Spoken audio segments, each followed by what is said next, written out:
ડૂબાડી જાય અને એમ જો હોય અમે આનું કરી નાખ્યું તમને ગાંધીવાળાને નથી ખબર હો કે એને જીતુ બાદશાહનું નથી કર્યું એને તો મેલડીનું કર્યું છે અને દાદા મારા ગાંડિયા કેટલું દઈ જાય પણ આવડિયા એક દી ખોખારીની મેલડી બેઠી ને મારા ગાંડિયા જો એક દી હું મેલડી દેવા બેહું અને મારા જીત્યા ચાર હાથે લેમ જો તો લેવો ભાગવા દઉં ને તેની તો ખોખારી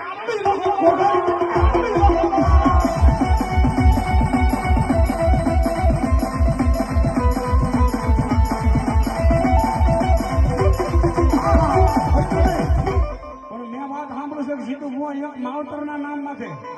એક માતા પિતાના નામ માથે મેલડીના નામ માથે કોઈ માથું આપ્યું હોય ને તો આ જીતુ બાદશાહ મૂકી દે પણ આ જીતુ બાદશાહ જો આજ ભોગારીની મેલડી માથે અને મા બાપ માથે એટલો પાવર ને એટલો ભરોસો છે પણ આજ એક ભયખોનો દીકરો આ શિવનું ડમરું હાથમાં લઈ અને આજ મારા જીત્યા જો તારા ખોલીએ એક આંકલો આવડ્યા મેલડીનો ન આવે ને તો જીત્યા એ મેલડીને પૂજવી લગાવી